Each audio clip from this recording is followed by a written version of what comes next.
Masson, Jacqueline Cerchilini et Marie Armel lisent, pour commencer, le poème de Villon. Ensuite, on ne va pas parler.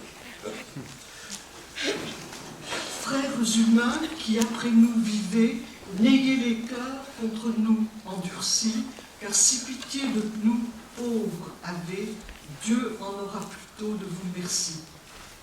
Vous nous voyez si attachés, 5, 6, quand de la chair que trop avons nourrie, elle est piéça, dévorée et pourrie, et nous, les os, devenons cendres et poudre, de notre mal personne ne s'en rit, mais priez Dieu que tous nous veuillent absoudre. Si vous clamons frères, pas n'en devez avoir dédain, quoique fûmes oxy par justice. Toutefois, vous savez que tous hommes n'ont pas bon sens rassis. Intercédez donc de cœur assis envers le Fils de la Vierge Marie, que sa grâce pour nous ne soit tarie, nous préservant de l'infernale foudre. Nous sommes morts, âme ne nous harit, mais priez Dieu que tous nous veuillent absoudre. La pluie nous a débués et lavés, et le soleil desséché et noirci. Puis, corbeaux nous ont les yeux cavés et arraché la barbe et les sourcils. Jamais nul temps nous ne sommes assis, puis ça, puis là, comme le vent varie à son plaisir, sans cesser nous charrie, plus briquetés d'oiseaux que dés à coudre. Ne soyez donc de notre confrérie, mais priez Dieu que tous nous veuillent absoudre. Prince Jésus, qui surtout seigneurie, gardez qu'en faire de nous les seigneuries, à lui n'avons que faire, ne que soudre. Humain, ici n'a point de moquerie, mais priez Dieu que tous nous veuillent absoudre.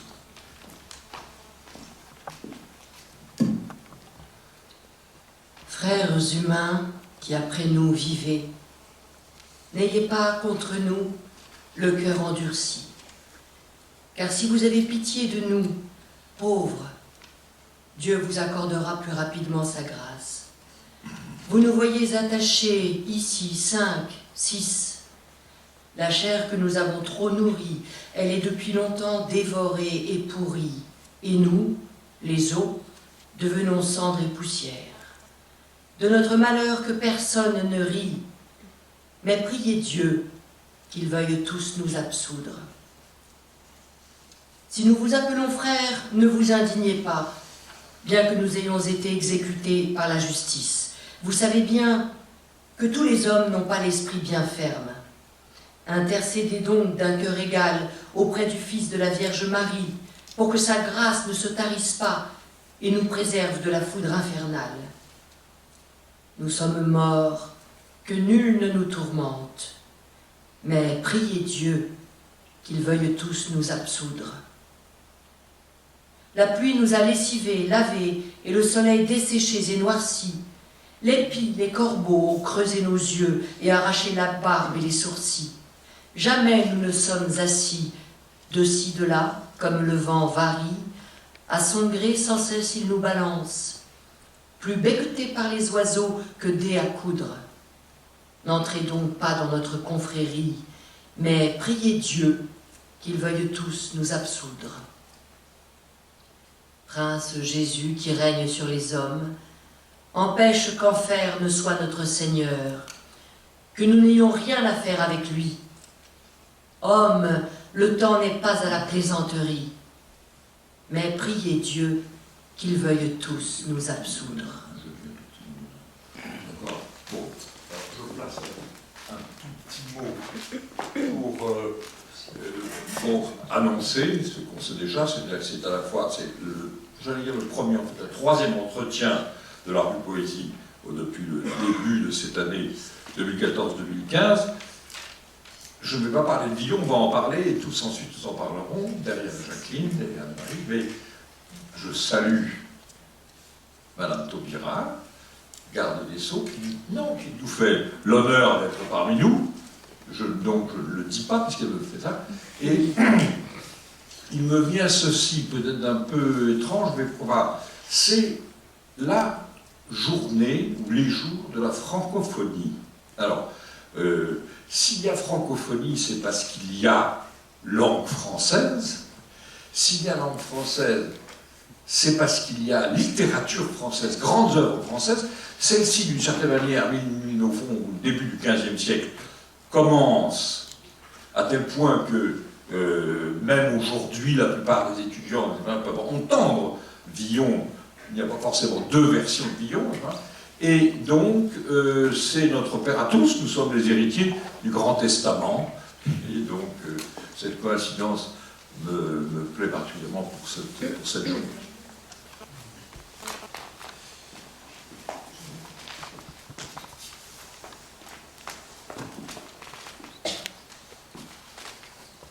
Au temps où Alexandre régnait, on amena devant lui un homme nommé Diomède, menotté, pouces et doigts, comme un voleur, car il faisait partie de ces pirates que nous voyons écumer les mers. Il fut conduit devant ce juge pour être condamné à mort. L'empereur lui demanda « Pourquoi es-tu larron des mers ?» L'autre lui répondit « Pourquoi m'appelles-tu larron?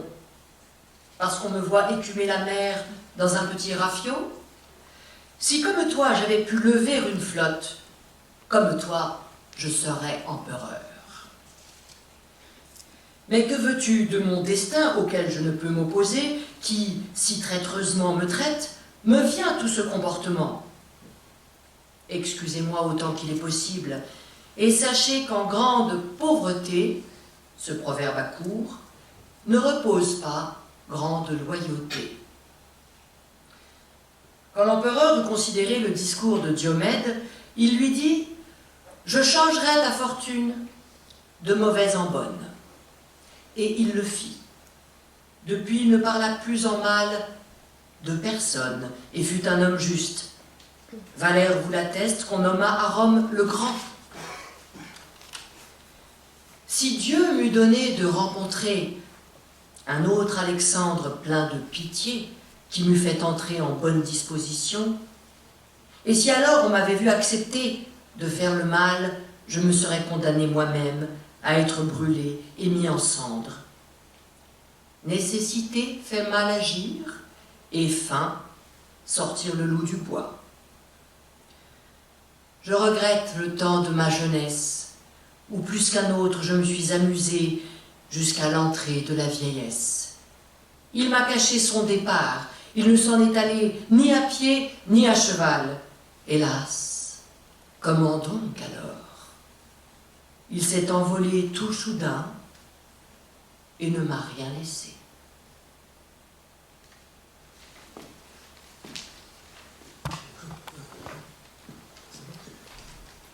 Vas-y, est-ce que ça marche? Est-ce que ça marche? Je ne sais pas.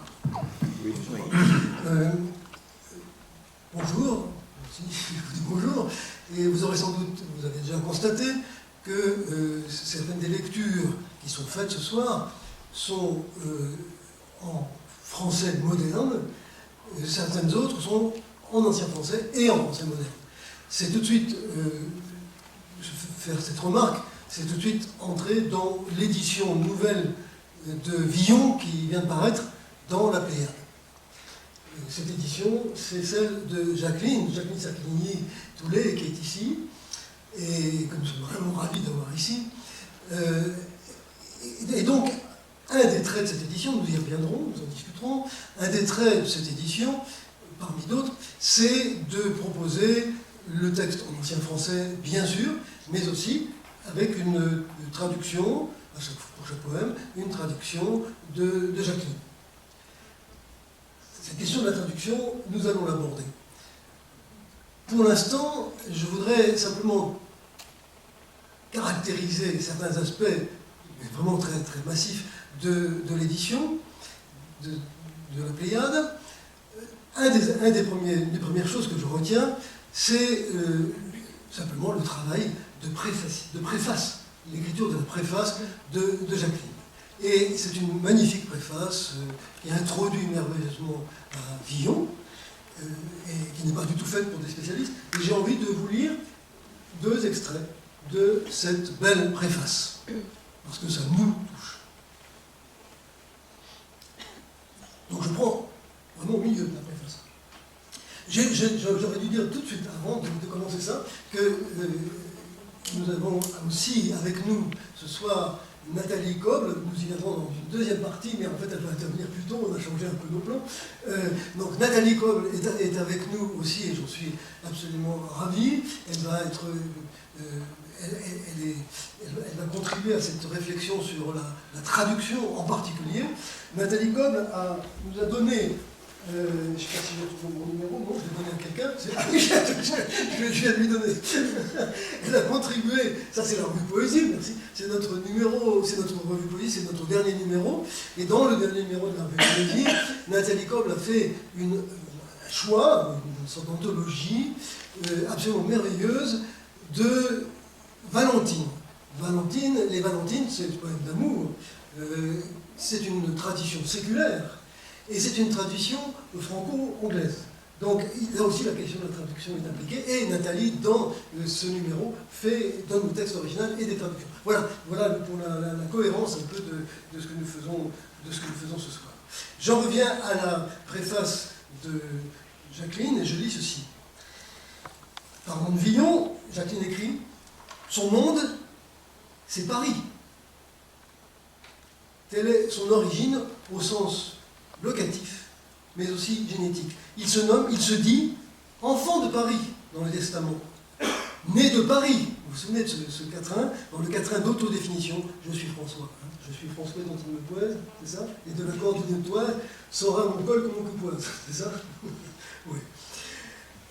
Donc, l'emploi, dit Jacqueline, l'emploi de la préposition de, enfant de Paris, né de Paris, et non à, est très significatif. François Villon est né d'une ville. Et l'on entend alors la paronomase ville dans Villon. Il est né non d'un père et d'une mère, mais d'un écheveau, d'un lacis. On nous parle ici, là où nous sommes, dans le lieu où nous sommes. Il est né d'un écheveau, d'un lacis de rues enchevêtrées, et son œuvre d'un nœud de sens, d'un carrefour. Son Paris est celui des écoles et des tavernes, des religieux et des prostituées, les fillettes, des harengères, il n'est bon bec que de Paris, des enseignes, des sergents et du gibet de Montfaucon. Voilà, ça, je voulais lire ce passage sur Paris, au milieu de Paris, là où nous sommes, c'est l'endroit où il faut le faire.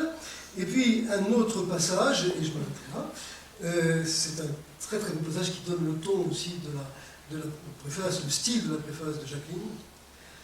Le vent, dit-elle, est le souffle essentiel chez François Villon. Sa poésie est une poésie du vent, sous toutes ses formes, noble et immonde. Vent de la vie. Mourir pour le poète, c'est perdre vent et haleine. Un châtiment exceptionnel est d'être englouti dans la mer sans haleine, souffle coupé. Vent de la saison d'hiver, rude aux pauvres qu'il dénude. Et il cite Villon, sur le Noël, morte saison, que les loups se vivent devant. Vent de la vanité de toute chose, de la fuite du temps, du ubi sunt, autant on emporte le vent.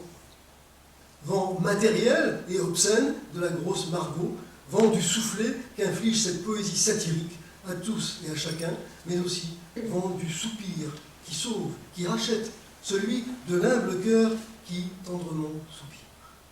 Voilà. Je m'arrête là. Nous allons maintenant entendre Jacqueline et Nathalie sur cette magnifique édition qui comporte 2 parties. Je le signale tout de suite tout de même. Là, il y a une deuxième partie, c'est une des grandes originalités de cette édition de la Pléiade. La deuxième partie est une anthologie, peut-on dire, de lectures que des écrivains successifs à travers les siècles ont fait de François Villon. Je dis de bêtises? Merci, Paul. Je me suis posé la question. J'y vais là? Oui. Je me suis posé la question pour Villon, qui est la question que tout le monde se pose. Pourquoi dit-on toujours, et à juste titre, que Villon est moderne. Qu'est-ce que c'est que la modernité de Villon? Et me semble-t-il, c'est en fait ce que l'on entend de nous-mêmes dans la poésie de Villon, ce que l'on reconnaît en nous de Villon, et ce que l'on reconnaît en nous de Villon, c'est le fait que Villon dit « je connais tout, force que moi-même ».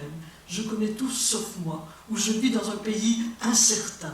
Et c'est cette incertitude, cette inquiétude sur soi qui me paraît la caractéristique de la poésie de Villon, faite de cette fragilité de ce vent qui fait que l'on peut se projeter dans Villon. Alors on peut avoir une lecture historique de Villon et dire, on peut, si on fait de l'histoire littéraire, dire la poésie, le français, comment c'est Villon si on veut, mais c'est peut-être pas ça l'important. Vous l'avez entendu dans les lectures, le français de Villon, même si c'est de ce qu'on appelle de l'ancien français, je ne dis pas qu'on le comprend complètement, mais on l'entend encore et on peut l'interpréter, on peut se laisser porter, se laisser rêver à partir de Villon. Alors, Claude a eu la gentillesse de lire deux passages qui, sur le Villon, il a commencé par ce Villon né de Paris. Et c'est une des grandes caractéristiques, un des grands traits que l'on a retenu de Villon. On lui en a d'ailleurs fait, à un certain moment de l'histoire littéraire, un reproche, en disant « Villon n'est pas un poète de la nature », comme si, lorsqu'on n'est pas un poète de la nature, on n'était pas un poète. Et c'est un reproche que beaucoup de lecteurs du XIXe siècle vont faire à Villon. Et effectivement, Villon n'est pas un poète de la nature.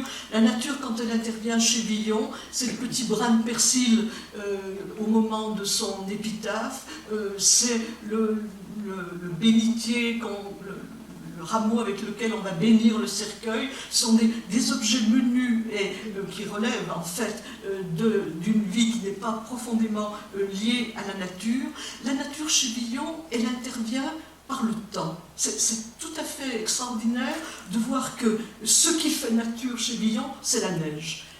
C'est le froid, c'est ce froid des rues de Paris, de la pauvreté, puisque vous l'avez entendu dès le premier texte lu, un des indicatifs de Villon, c'est pauvre, et ce pauvre Villon, on l'entend aussi dans le début du lait, où les loups se vivent de vent, ce froid, ce vent, et cette nature qui en fait dit le temps des neiges du temps jadis. Donc ça c'était le premier point autour de ces entrelacs, de ce lacis de rue qui en fait constitue Villon.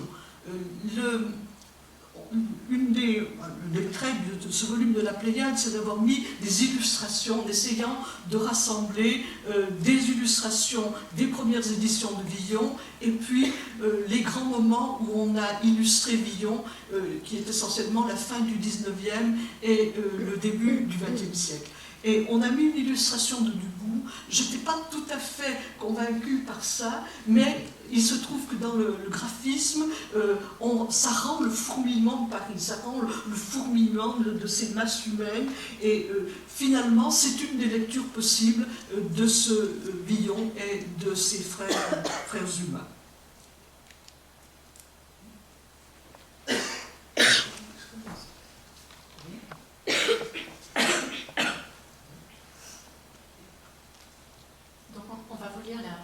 Peut-être une des seules ballades de Villon qui ne soit pas du tout ironique. C'est la ballade à sa mère. Donc, je vous la lis d'abord en ancien français, en valeur français, et puis on vous lira la traduction ensuite. Dame du ciel, régente terrienne, empérière des infernaux palus, recevez-moi, votre humble chrétienne, que comprince soit entre vos eslelues. Ce nonobstant, qu'on que rien ne valut. Les biens de vous, madame, ma maîtresse, sont trop plus grands que ne suis pécheresse, sans lesquels bien, âme ne peut mérir, n'avoir les cieux. Je n'en suis jongleresse, en cette fois, je veux vivre et mourir. À votre fils, dites que je suis Silène, de lui soient mes péchés abolus. Pardonne-moi comme à l'égyptienne, ou comme il fit au clerc Théophilus, lequel par vous fut quitte et absolu, combien qu'il eût au diable fait promesse. Préservez-moi, que ne fasse jamais ça. Vierge portant, sans rompure enquérir, le sacrement qu'on célèbre à la messe. En cette fois, je veux vivre et mourir. Femme je suis, pauvrette et ancienne, qui rien ne sait, honte que l'être ne lut. Au moustier voix, dont suis paroissienne, paradis peint où sont harpes et luttes, et un enfer où damnés sont boulus. L'un me fait peur, l'autre joie et liesse, la joie à voir me fait haute déesse, à qui pécheurs doivent tous recourir, comblés de foi, sans feinte de paresse, en cette foi, je veux vivre et mourir. Vous portaste, digne Vierge, princesse, Jésus régnant, qui n'a de fin de cesse, le Tout-Puissant, prenant notre faiblesse, laissa les cieux, et nous vint secourir, offrit à mort sa très claire jeunesse. Notre Seigneur, tel est, tel me confesse, en cette foi, je veux vivre et mourir. Je précise que dans cet envoi est caché ou apparent, comme vous voulez, l'anagramme du nom de Villon qui inscrit son nom dans la parole même de sa propre mère.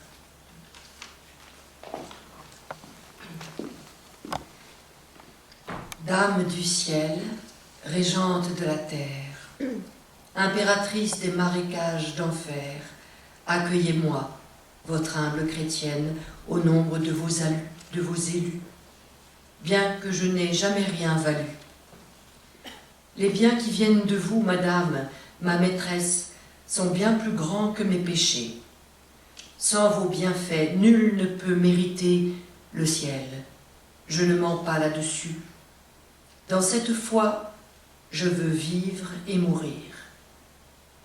Dites à votre fils que je lui appartiens et qu'il remette mes péchés, qu'il me pardonne comme il pardonna à l'Égyptienne ou au clerc Théophile.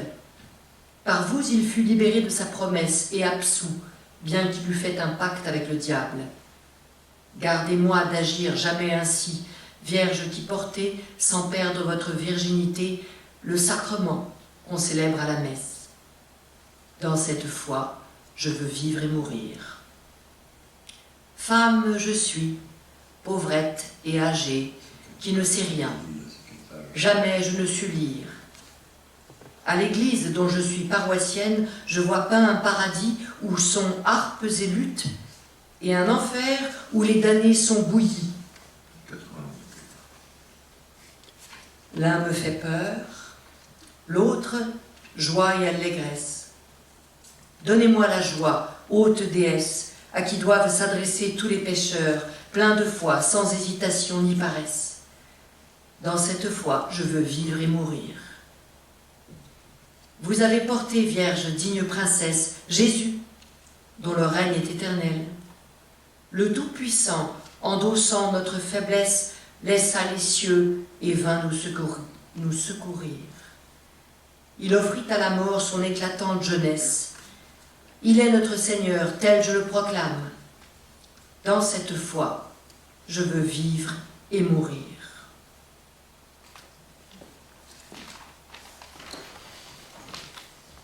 Alors, face à l'œuvre de Villon que restitue pour nous ce livre, nous sommes face à une énigme qui, je crois, dit beaucoup de la poésie.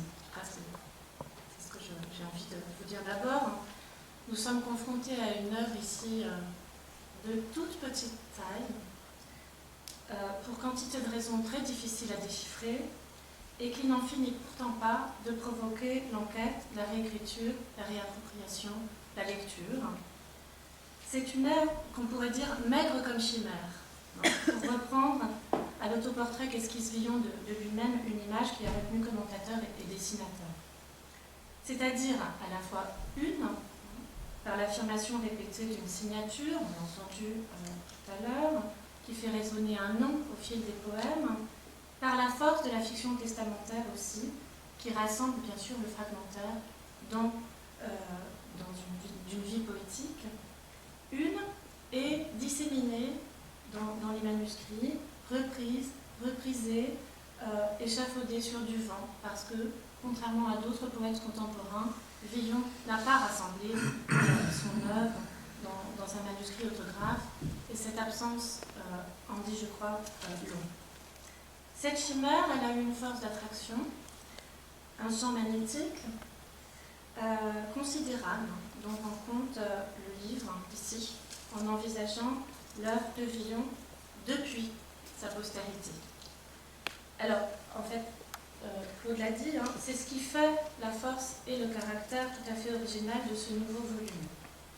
C'est sur quoi, si vous le voulez bien, j'aimerais revenir moi aussi, parce que plus qu'une nouvelle édition, bilingue, annotée, très bien traduite et commentée par ailleurs, qui vient augmenter la collection médiévale de la Pléiade, c'est en fait à une conception de la poésie tout entière que nous sommes ici confrontés avec ce volume. Une poésie qui se lit depuis son avenir, c'est-à-dire à la fois dans son dialogue renouvelé avec des présents, des contemporains, mais s'interrogeant aussi sur sa puissance d'appel, sa faculté par les chemins enchevêtrés de la mémoire, à exprimer notamment un rapport singulier au temps, à la langue, aux formes.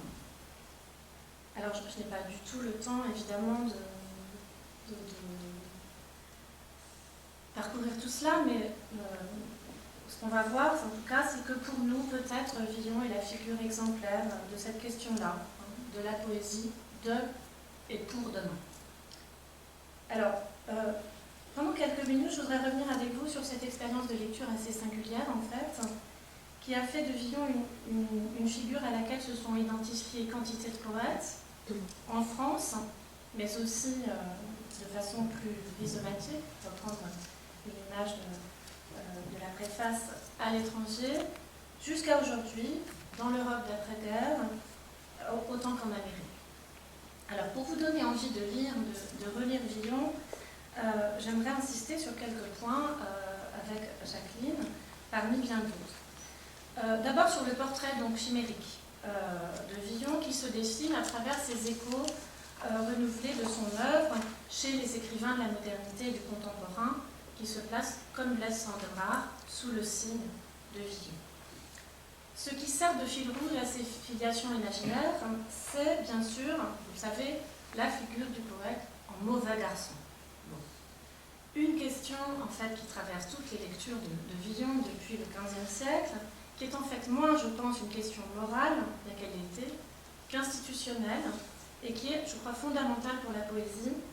Villon met en avant en fait la question importante du rapport de la poésie à la langue de pouvoir, de façon absolument radicale pour le coup, religieux, judiciaire et universitaire, par sa langue, peut-être même encore bien plus que par sa vie, comme en témoigne par ailleurs le beau dossier d'archives que complète ici l'œuvre poétique.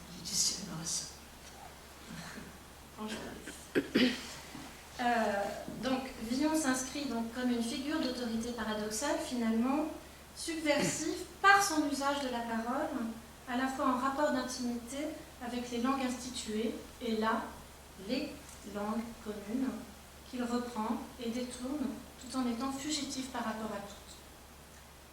Le deuxième point sur lequel j'aimerais insister, c'est la question qui revient dans toute l'œuvre, à mon sens, c'est la fuite. Villon est un poète de la fuite. Fuite du sujet, Jacqueline vient de le dire, fuite du monde, fuite du temps, fuite de l'idéal, fuite du passé poétique, pour toi, comme idéal. Jacqueline dit autrement dans la préface que Villon est le poète de l'exil. C'est peut-être une des choses qui accroche encore les identifications.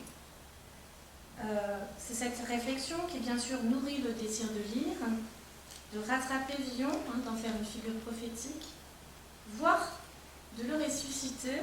Alors, j'ai été très frappée à la lecture du dossier par les textes qui ressuscitent Villon comme s'il était doublement mort, comme s'il fallait prendre sa défense, se prêter à son jeu juridique pour lui redonner vie, comme s'il fallait, pour en parler, en fait, lui rendre sa vigueur. Alors, c'est Rimbaud, dans une dissertation fulgurante, qui demande avec la voix de Charles d'Orléans que le voyou soit gracié au nom du poète.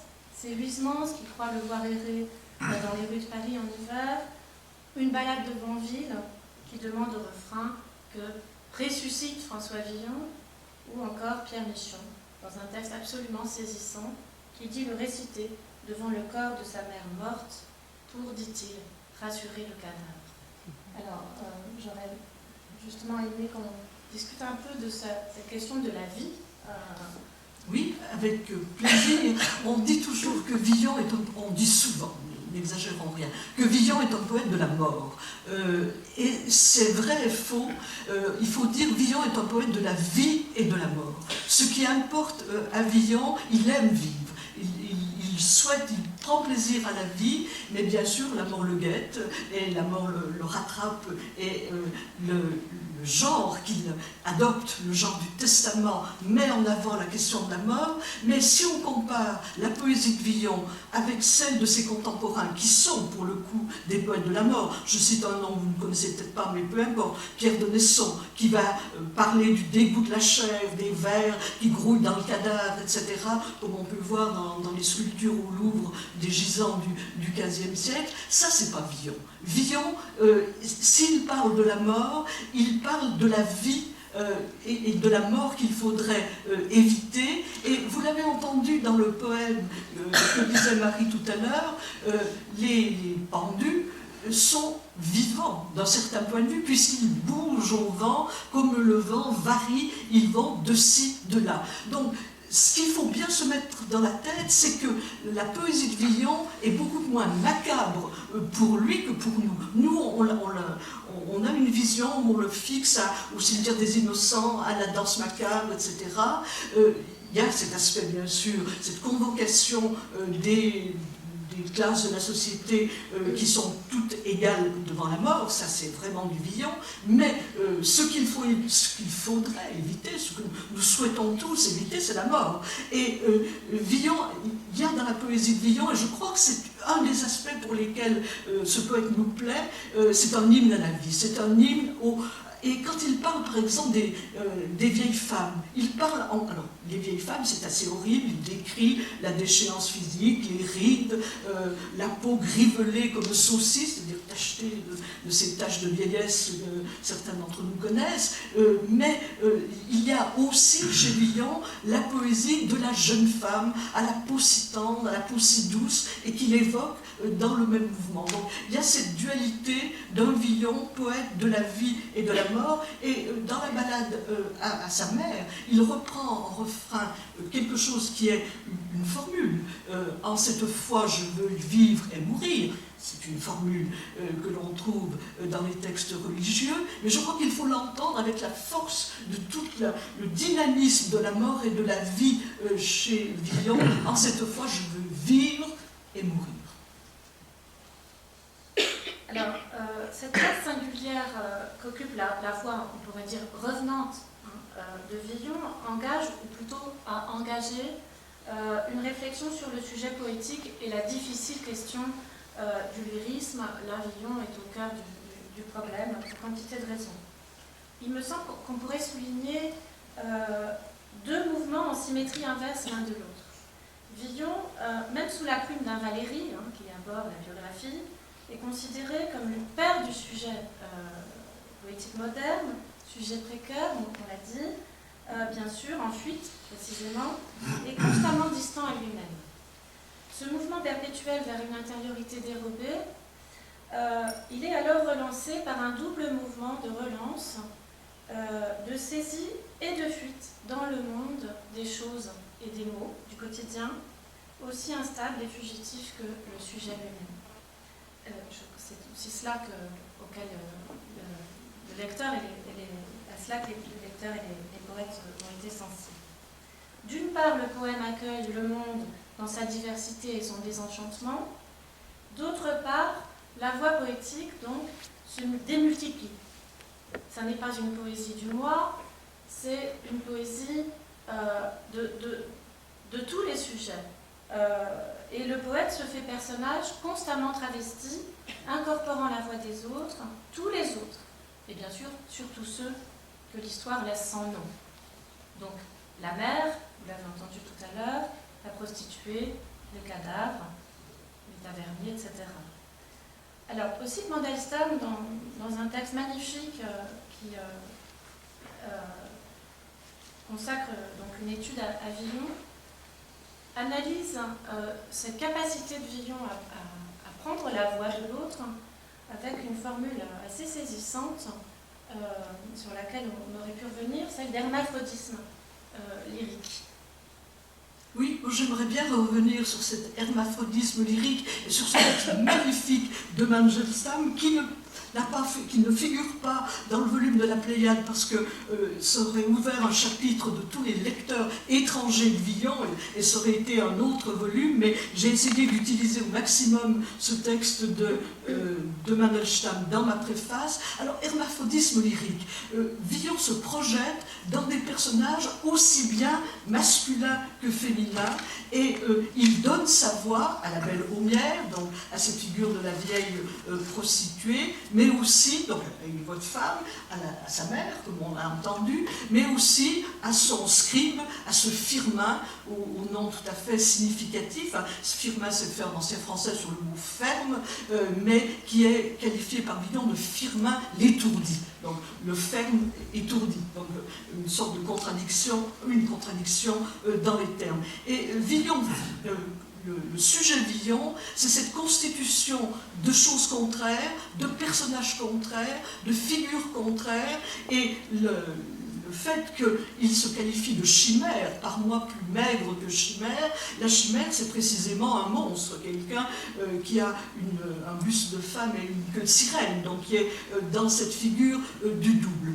Il y a un second petit problème avec la chimère qui m'a beaucoup intéressée, je me permets d'en dire un mot là, c'est le plus maigre que chimère. Parce que j'ai beau faire des recherches dans la littérature antique et non antique, il n'est jamais dit que les chimères sont maigres. Alors pourquoi Villon, vous me direz, je vois ça par le petit bout de la lorgnette, mais c'est un tout petit peu plus intéressant que ça, je crois. Pourquoi Villon va-t-il chercher la maigreur pour parler de la chimère? Je crois que dans son esprit, il a, coagulé deux images qui avaient cours de son temps, la figure de la chimère, donc le monstre, double, hybride, et puis la figure de ce qu'on appelle à son époque la chiche-face, qui est une figure satirique dont circulait au temps de Villon, dans le Paris de Villon, beaucoup d'images déjà de bois gravés, qui est une figure qui représente une femme très très maigre, un personnage très très maigre, parce qu'elle ne mange que les femmes fidèles. Elle est fort maigre. Et en revanche, il y a le personnage masculin correspondant qui est très corpulent, qui lui ne mange que parce que lui mange les hommes obéissants. Donc c'est de l'antiféminisme classique, peu importe, c'est pas ça qui est peut-être le plus intéressant, mais dans l'esprit de Villon, mais plus maigre que chimère, il conjoint des connaissances de littérature antique, la chimère, le monstre hybride, et des connaissances, je dirais, de folklore de son temps, avec cette figure de la chiche-face. Et ça me paraît tout à fait caractéristique de la culture de Villon, qui est à la fois un clerc, il a des titres universitaires, il a beau dire que n'eût étudié au temps de ma jeunesse folle, il a malgré tout eu des diplômes, il est maître S.A., ce n'est quand même pas rien, et par ailleurs, c'est le Villon de la taverne de Paris qui connaît ces figures satiriques qui ont cours à son époque. Donc cet hermaphrodisme lyrique, ces voix multiples dans Villon, aussi bien d'hommes et de femmes, me paraît une formule de Mandelstam absolument sublime, qui rend compte de tout dans la concision. Je peux glisser un petit mot maintenant pour agiter les choses.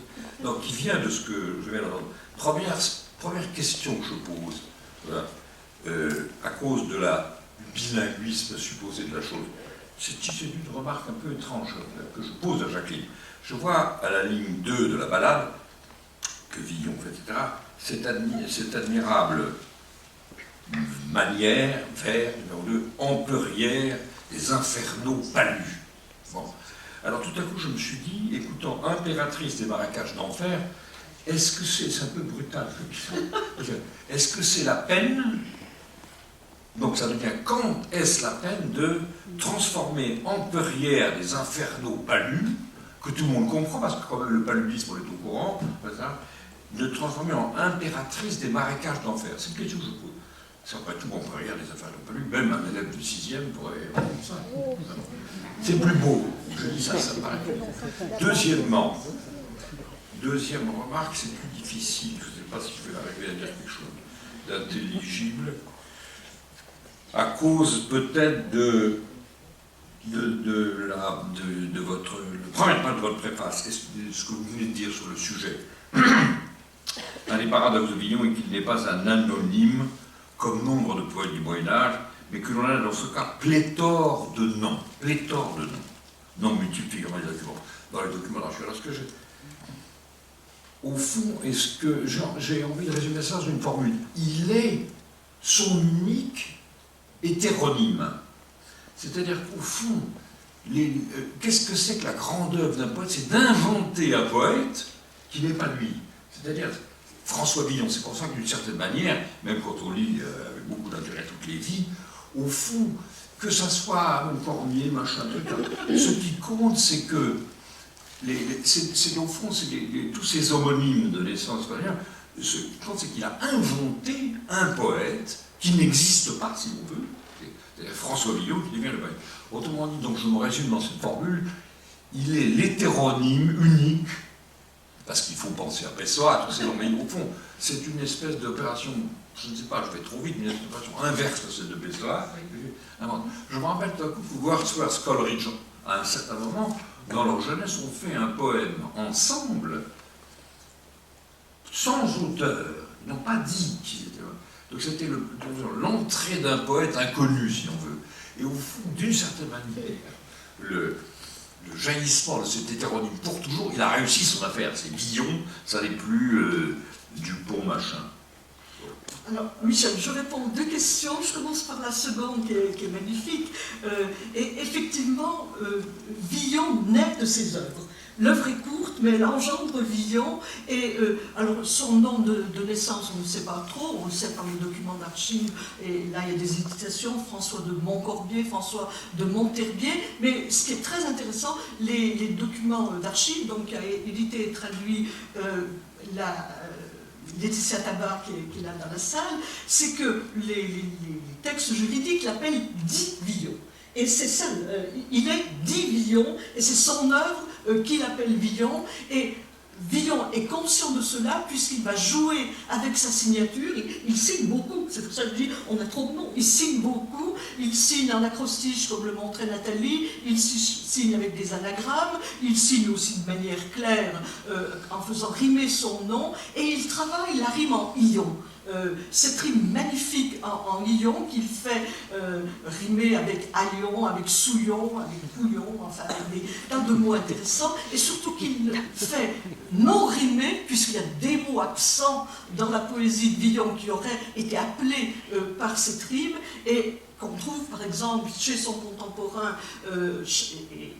mécène à un certain moment de sa vie, Charles d'Orléans, le mot papillon. Il n'y a pas, je reviens à ma nature, il n'y a pas de nature chez Villon, il n'y a pas de papillon, il n'y a pas la vision courtoise de l'amour, et donc tous ces mots qui auraient pu rimer avec son nom, il les évite. Et à mon avis, c'est un acte de conscience, l'absence est signifiante, et il fait au contraire, il engendre son personnage qui a tellement fasciné, d'où l'abondance, la pléthore, même de vie de Villon. Il semblerait qu'on ne puisse pas parler, même Valérie se laisse prendre à cette pente, qu'on ne puisse pas parler de Villon sans raconter sa vie de mauvais garçon, etc., etc.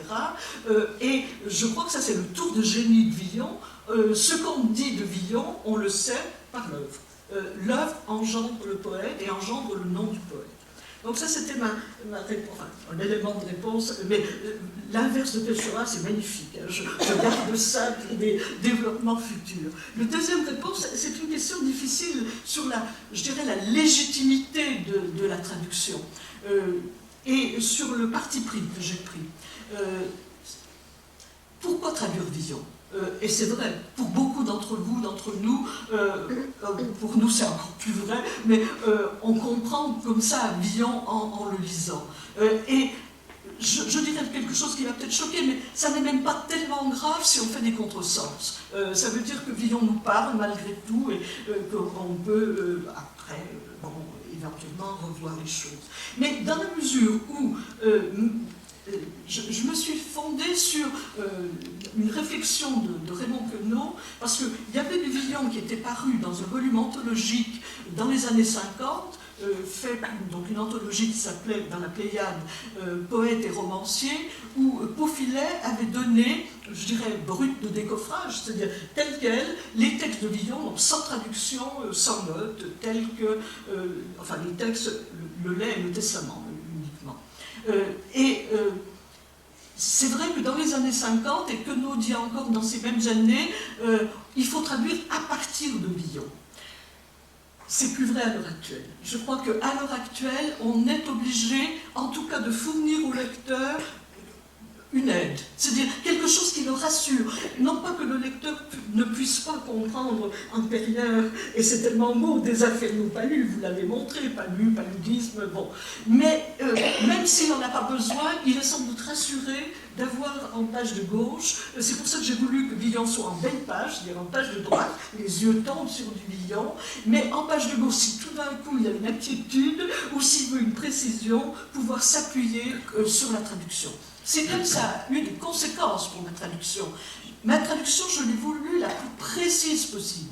Et quelquefois, on peut... Mais la plus précise possible, mais qui ne soit pas une glose, qui ne soit pas un commentaire, puisqu'il y a des notes. Donc c'est une traduction que j'ai voulu concise, comme Villon, sauf qu'on n'arrive pas à respecter l'octosyllabe. Enfin, on pourrait, si on était tôt, voilà, c'est difficile de faire des octosyllabes en français moderne, de faire tenir en 8 syllabes ce que Villon fait tenir en 8 syllabes. Donc, la traduction est généralement un tout petit peu plus longue que le texte de Villon, mais elle respecte le retour à la ligne, parce que ce qui est frappant chez Villon, c'est sa langue est à la fois très simple, et sa versification très simple, puisque ce sont des huitains, je parle du testament ou du lait, enfin des textes narratifs, des huitains d'octosyllabes. Donc 8 syllabes, et avec une formule métrique qui est la formule classique, et rien de très compliqué. Ce qui intervient ensuite chez Villon, c'est à l'intérieur d'un cadre 8 x 8, une sorte de moule, du huitain d'octosyllabes, le fait que Villon casse la formule rythmique et par des rejets, par des pseudo-interrogations, par des figures de style, si je faisais ma savante, je dirais des épanorthoses, c'est-à-dire faire semblant d'hésiter. Jean, il s'appelle Jean, non, il s'appelle Pierre, enfin, des choses de cette... Mettre en danger, sans cesse, Villon met en danger la langue. Et il le fait en faisant semblant d'hésiter, en faisant semblant de bégayer, et tout ça dans un cadre qui est formellement un cadre d'une poésie extrêmement simple, extrêmement régulière.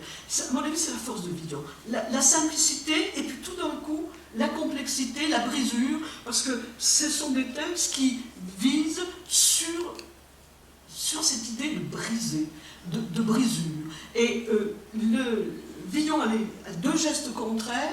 Pour le premier geste, il rassemble dans son testament des pièces lyriques qui existaient en dehors du testament, donc on pourrait dire le lien, mais tout ça, c'est un testament donc pour distribuer ces liens. Et la distribution, elle va être marquée par les items. Donc on a à la fois le double geste, rassembler et puis distribuer, jeter au vent. Et c'est la force de cette poésie d'être dans ce double jeu, dans cette tension et dans ce mouvement. Parce que c'est un des autres grands thèmes de Mandelstam qu'il a parfaitement perçu chez Villon. Villon est un poète du mouvement. Et Mandelstam fait un lapsus tout à fait intéressant. Il compare, comme beaucoup de poètes, Villon et Verlaine, et il dit, à propos de Villon, croyant citer Verlaine, de la vivacité avant toute chose. Verlaine, c'est pas de la vivacité, c'est de la musique avant toute chose. Mais c'est vrai, Mandelstam a parfaitement compris, chez François Villon, c'est d'abord de la vivacité avant toute chose, de ci, de là, comme le vent varie. Moi, je voudrais du coup revenir sur la question de la traduction par le biais des ballades en jargon, qu'on peut interpréter de deux façons complètement opposées. Et donc, dans ce cas-là, il faut trancher. Ou bien on considère que ces ballades sont faites en effet avec un vocabulaire. Donc, vous savez, ces ballades travaillent la langue des coquillards, qui était une bande d'escrocs qui a été jugée à Dijon au milieu du XVe siècle et que Villon probablement fréquentait. Ou bien on considère que ces 11 ballades sont des ballades pour initiés, et dans ce cas-là, elles ne sont lues que dans un cercle.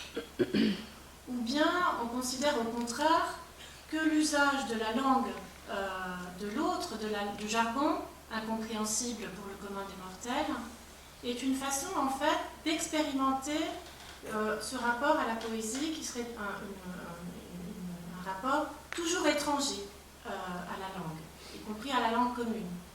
Et donc les ballades en jargon, à mon sens, elles ne sont qu'une façon plus évidente, plus expérimentale, plus exposée, de montrer à quel point, en fait, Villon travaille, en effet, le mouvement, la musique de la langue, au point que, finalement, le sens vient par surcroît. Donc, peut-être qu'on pourrait lire, alors, on va lire la ballade, une des ballades en jargon, et vous allez voir, vous allez entendre, en ne comprenant rien, quand on la lit telle qu'elle est, à quel point la musicalité et la virtuosité poétique de Villon est sensible. Je lis la traduction ou l'inverse. On fait par strophe. Par strophe, oui. Je crois que c'est mieux que dans la traduction D'abord la traduction. d'abord. D'accord. D'abord la traduction. La traduction, pour répondre à Michel, à mes yeux, la traduction ne se substitue pas au texte original, elle est une aide pour lire le texte original. Donc je crois qu'il vaut mieux avoir l'aide d'abord et ensuite... Je lis l'aide d'abord. Je lis la béquille et on aura la belle voix après.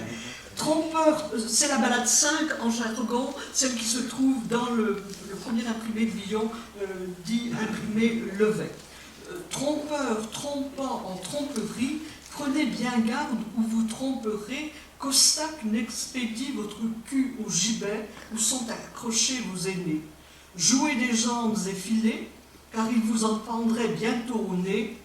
Attention à ne pas être marié par la patte du bourreau. Joncheur, jonchant, joncherie, rebignez bien où joncherez, qu'Ostac n'emboue votre averie, ou accolés sont vos aînés. Poussez de la quille ébrouée, car tôt seriez roupilleux, échec qu'accolés ne soyez, par la poue du marieux. Liguez-vous contre ces enchanteurs quand ils vous auront rançonné, déjouant ainsi le pillage des sergents et de leurs associés. Neutralisez Bérard si vous pouvez. Si vous vous laissez coincer, vous verrez de haut la terre, grâce à la patte du bourreau. Bandez-vous contre la féerie, quand vous auront despousé, lestant à jupe la riflerie des anges et leurs associés. Bérard, si vous puis renverser, si Greffire laissez vos carieux, la dure bientôt enverrée, pour la poule du marieux. Comprenez la combine. Chantez un morceau à 3 voix sans réfléchir, afin de n'être pas sur des broches mis à sécher et que ne blanchisse ni ne tanne votre peau. Fuyez la Montjoie sans tarder, de peur d'être morveux. Allez jouer ailleurs, compagnons menacés par la patte du bourreau. Entervez à la flotterie, chantez leurs 300 points songés. Comme raste ne soyez en surie, blanchir vos cuirs et essurger. Bignez la matte sans targer, que vos âmes en soient repuyeux, plantez ailleurs, contre assigier, pour la poule du marieux. En voix, prince, novice en tromperie, cherchez une corde pour le bourreau, et autour de vous une échappée de la patte du bourreau. Prince, veuvard en esterie, quéré couplot pour rembourreux, et autour de vos illusions, pour la poule du marieux. Villon aime tous les langages, et ça c'est un bel exemple. Je suis intimement persuadé que ce ne sont pas des textes pour initier, ce ne sont pas des textes pour cette bande de malfrats qui a été jugée à Dijon. Ce sont des textes qui vont au-delà, et vous l'avez entendu dans le premier vers, joncheur, jonchant en joncherie. Villon reprend un jeu qui est celui des poètes de son époque, mais des poètes de cour, ce qu'on appelle les grands rhétoriqueurs, joncheur, jonchant en joncherie, mais pour parler du bourreau, de la corde qui les attend et de ce monde marginal. Donc il y a aussi cette dérision, Nathalie en disait un mot il y a quelques instants, des puissants par un jeu de langue qui joue avec un langage de voleur, de plébéien, de voleur, qui joue avec le langage noble d'une figure de style qui décline joncheur, jonchant, en joncherie. Et puis il y aurait le refrain. Ce qui est beau dans Villon, c'est la musique. C'est-à-dire que, et ça apparaît dans les ballades, ce refrain qui revient, quoi qu'on fasse, on le comprend. C'est-à-dire, même si on ne le comprend pas, on le comprend, et c'est ça qui reste dans les mémoires. C'est pour ça que tout le monde connaît un petit peu de Villon par cœur, tout le monde aime Villon, tout le monde peut le percevoir, et c'est aussi pour ça que Villon a joué ce rôle dans la chanson française. Vous savez sans doute que, sans doute encore mieux que moi, que des tas de chanteurs, Ferré, Brassens, d'autres, et partout, dans tout, puisqu'on parlait de la francophonie au Canada et ailleurs, ont repris soit des textes de Villon qu'ils ont mis en musique, soit ont repris la mélodie, le rythme des ballades de Villon. Et c'est un... Villon fait chanter et Villon fait écrire pas toujours bien. Il y a aussi quelquefois une sorte de facilité, bon, mais pourquoi pas, enfin. Je voudrais vous lire un texte que je trouve très très beau, que j'ai prélevé dans l'immense dossier donc, sur la postérité de Villon, parce qu'il répond à cette phrase magnifique de Breton qui disait « Mais où sont les neiges de demain ?» en montrant combien Villon, en fait, se projette dans cet avenir de la poésie pour revenir dans des textes comme, aussi modernes que l'avion d'Apollinaire qu'on va lire dans un instant, mais aussi donc ce texte de Sandras qui s'appelle Sous le signe de Villon, dans lequel vous allez l'entendre. En fait, Sandras visite New York avec Villon en poche, en ayant le sentiment que dans Villon, il y a New York. Alors, je vais vous lire un petit bout de ce passage. New York, par exemple, où je débarque en 1910, mon Villon en poche, une petite édition ancienne, Lyon, 1532, à la place du Baedeker, pour découvrir derrière le fulgurant décor électrique de la cité la plus criante d'aujourd'hui, et grâce à ce guide pour le moins inattendu, la misère des hommes et la poésie du Moyen-Âge. Et que dire du langage et des choses, des jurons, de l'argot, du slang digne du jargon des coquillards, les enseignes au néon annonçant les cabarets et les tavernes en écriture gothique. Donc c'est New York qui annonce le Moyen-Âge. Le nom des propriétaires sur le toit des immeubles, les cathédrales noyées dans les gratte-ciels, comme une chapelle noyautée dans un rempart, les différentes classes de la société, les quartiers réservés, Bovary, Hell's Kitchen et les Tombs, les juifs et les prisons, les artistes dans leur village et les étudiants sur leur colline, les mots d'ordre, les slogans publicitaires ou religieux, qui ne font qu'ajouter à la confusion des arts et des idées, et au large, la statue géante de la liberté, comme la borne déménagée du bête au diable. Ô New York, c'est crevant la faim dans tes rues que j'ai écrit mon premier poème. Et vous savez bien sûr que ce poème est considéré peut-être comme ouvrant à la modernité poétique du XXe siècle. Donc c'est là un rapprochement assez saisissant. Oui, Sandra a été absolument sensible à la poésie de Villon. C'est magnifique de dire à la place du Baedeker, j'avais l'édition de 1532 de Villon à Lyon. Enfin, à la fois, il a une connaissance bibliophilique de Villon, il a un livre de bibliophile dans la poche, et il est sensible à cette poésie urbaine de Villon et à cette vivacité, à ce mouvement de la poésie de Villon qu'il retrouve dans le mouvement des enseignes, dans la verticalité des gratte-ciel, etc. etc. Il y a quelque chose d'absolument fascinant dans la lecture que Sandra a fait de Villon. Alors, c'est amusant qu'il parle du pet au diable, de la borne. Statue de la liberté, qui est la pierre de... Voilà, parce qu'il lit la statue de la liberté comme cette pierre du pet au diable. Vous savez, c'est toute une anecdote sur la jeunesse folle de Villon, sur ce monde des étudiants parisiens qui avaient dérobé cette pierre, qui était une sorte de un menhir, enfin, qui ornait l'hôtel particulier de Mademoiselle de Bruyère, et les étudiants l'avaient pris et l'avaient transporté au quartier latin sur la montagne Sainte-Geneviève. Et puis les sergents royaux étaient intervenus pour reprendre la pierre. Du coup, les étudiants l'avaient aussi ramenée avec une autre pierre qu'ils avaient mariée en faisant des jeux voilà, des danses, des choses comme ça. Tout ça orchestré de vols d'enseignes, etc. Et ce monde des enseignes, cette agitation étudiante, ce monde d'une vie qui se moque de tout, finalement. Villon, bien sûr, y est sensible. Même si, alors, il ne parle pas, dans les documents d'archives que Laetitia Tabar a édité et traduit dans le volume, le nom de Villon n'apparaît pas au moment des démêlés des étudiants avec la justice, mais il fait partie de ça, puisqu'il parle il lègue à son plus que père, donc ce fameux Guillaume de Villon, le chanoine qu'il a recueilli, le roman du pet au diable, qui est en cahier sous une table. Moi, je suis persuadée que le roman du pet au diable n'a jamais existé, qu'il n'y a pas à chercher ou à regretter que l'on ne possède pas le roman du pet au diable. Le roman du pet au diable, c'est ça, c'est la vie estudiantine, c'est le Paris de ces enseignes déménagées, de ces bornes remuées. Et le roman du pet au diable, dit Villon dans le Testament, qui est en cailleuse, si je prononce comment, oui, en français, sous une table, c'est aussi une sorte de jeu, clin d'œil à Colin Cailleux, qui est un des amis de Villon, mais lui qui est vraiment un membre de la bande des coquillards et qui finira très mal, qui finira pendu. Donc il y a tout un jeu autour du roman du pet au diable, et puis bien sûr le pet au diable, je rejoins... je ne sais plus, l'un d'entre nous faisait allusion à cette importance du vent dans la poésie de Villon. Le pet au diable, c'est un vent disgracieux légué à son plus que père.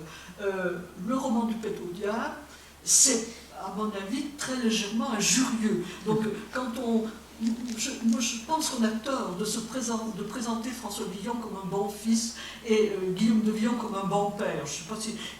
Villon le présente de manière ambiguë. Il lui lègue ce cadeau ambigu et il dit de ce plus que père qu'il était plus doux que mère. Donc on est là encore dans un tissu de contradictions, dans des figures paternelles, maternelles, dans cet hermaphrodisme. D'autant plus que dans le Grand Testament, il lui lègue des pavillons, c'est-à-dire la négation même de son propre nom.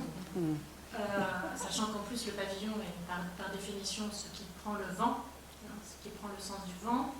On est là dans une irrévérence très instituée.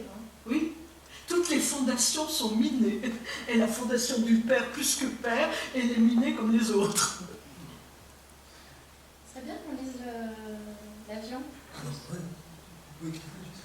Alors, bon, si on réfléchit à la postérité de Villon, justement, autour de cette rime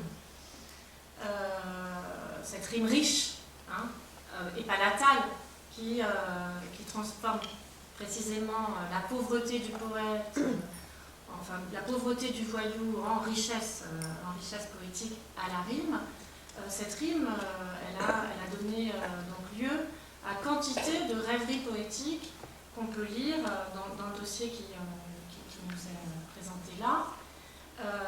L'une des plus belles, mais je pense que Jacqueline le dirait beaucoup mieux que moi, c'est celle de l'Apollinaire, précisément parce qu'il enregistre d'abord, d'une part, l'avion. Avion, c'est à la fois un hommage au poète et un hommage à cet objet, à ce moyen de locomotion qui constitue pour Apollinaire, lui aussi comme Sandras, la naissance de la modernité et l'introduction de cette modernité dans la poésie, vous allez l'entendre. et d'autre part parce que ce qu'il enregistre en faisant rimer Villon et avion, c'est l'évolution phonétique même de la consonne palatale dans l'histoire de la langue. Villon était prononcé avec un L palatal au XVe siècle, au XXe, ça n'est plus un L palatal, c'est un iode, et donc Villon se renouvelle à la rime même avec donc, ce titre magnifique. Je voudrais ajouter juste un mot sur le poème L'Avion d'Apollinaire, daté de 1910. Vous allez entendre au début le nom de Adair, l'aérien. C'est Adair qui a inventé le mot avion, si je ne me trompe pas. Français, qu'avez-vous fait d'Adair, l'aérien? Il lui restait un mot, il n'en reste plus rien. Quand il eut assemblé les membres de la 16, comme ils étaient sans nom dans la langue française, Adair devint poète et nomma l'Avion. Ô peuple de Paris, vous, Marseille et Lyon, vous tous, fleuves français, vous, françaises montagnes, habitants des cités, et vous, gens des campagnes, l'instrument à voler se nomme l'avion. Cette douce parole eût enchanté Villon, les poètes prochains la mettront dans leurs rimes. Non, tes ailes, Adair n'était pas anonyme. Lorsque pour les nommer vint le grammairien forger un mot savant sans rien d'aérien, ou le sourd hiatus, l'âne qui l'accompagne, font ensemble un mot long comme un mot d'Allemagne. Il fallait un murmure, et la voix d'Ariel pour nommer l'instrument qui nous emporte au ciel. La plainte de la brise, un oiseau dans l'espace, et c'est un mot français qui dans nos bouches passe. L'avion, l'avion, qu'il monte dans les airs, qu'il plane sur les monts, qu'il traverse les mers, qu'il aille regarder le soleil comme Icare, et que plus loin encore, un avion s'égare et trace dans les terres un éternel sillon. Mais gardons-lui le nom suave d'avion, car du magique mot, les 5 lettres habiles eurent cette vertu d'ouvrir les ciels mobiles. Français, qu'avez-vous fait d'Adair, l'aérien? Il lui restait un mot, il n'en reste plus rien.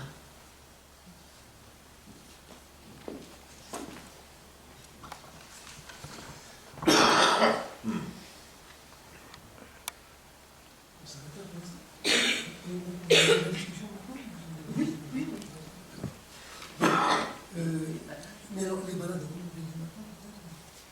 Oui, peut-être. on va peut-être les balades tout de suite, oui, parce que c'est quand même compliqué. Alors, non, on avait prévu de converser avec vous, si vous voulez bien, de converser entre nous tous, mais aussi la lecture de 3 balades de Alors, peut-être pour les introduire, on pourrait dire de façon assez schématique, mathématique, que la poésie de Villon est en tension entre une abscisse et une ordonnée. L'abscisse, c'est la ligne de fuite que présente la rhétorique cumulative du Testament. Et l'ordonnée, ce serait cette façon d'insérer en permanence dans le Testament, dans le Grand Testament, des poèmes qui sont des poèmes du XVe siècle, à structure rayonnante, en particulier la ballade, avec ses 3 strophes, son refrain, son schéma de rime, c'est-à-dire tout à fait loin de la fuite en avant de la rhétorique cumulative, au contraire des formes rayonnantes sur le modèle de la rosace des cathédrales, qui font de Villon un poète, on ne l'entend pas forcément dans une traduction, d'une très grande virtuosité musicale. Et cette virtuosité, elle est elle aussi mise en tension avec quelque chose qui, je crois, n'a jamais, probablement pas à ce point, été mis à l'honneur avant lui, une attention très singulière à la banalité du quotidien, sous toutes ses formes. Et bien sûr, on n'a pas le temps du tout là de le développer, mais je crois qu'à la lecture, ce sont ces deux mouvements qui dominent. Alors, les trois ballades qui sont très connues, vous allez les reconnaître, qu'on va vous lire maintenant, elles sont représentatives de leur donnée, c'est-à-dire de cette façon extrêmement virtuose de construire autour d'une forme fixe un poème, et même trois poèmes, avec ces refrains qui laissent entendre la fuite du temps, la fuite du temps philosophique, pourrait-on dire, mais aussi la fuite du temps dans la langue, puisque Villon enregistre aussi la question du passage, qui est si important pour nous. Aussi un effet de reconnaissance qui est propre, je pense, à la mémoire du Moyen-Âge dans le contemporain, mais c'est une autre affaire. Comment on fait strophe par strophe, Page 52. D'abord la ballade des dames du temps jadis. Donc on fait strophe à strophe, tu fais le vieux français.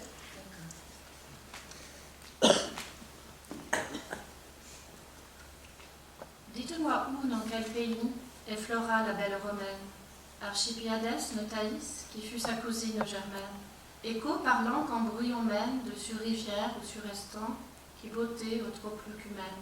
Mais où sont les neiges d'antan? Où est la très sage Héloïse, pour qui fut chastré et puis moine Pierre Abélard à Saint-Denis? Pour son amour eussent esté soigné. Semblablement, où est la reine qui commanda que Buridan fût jeté en un sac en Seine? Mais où sont les neiges d'antan? La reine blanche comme lys qui chantait à voix de sirène, Berthe au clapier, Béatrix Alix, à Rambourgis qui tient le même, et Jeanne, la bonne Lorraine, qu'André brûlèrent à Rouen. Où sont-ils? Où, Vierge souveraine? Mais où sont les neiges d'antan? Excuse-moi.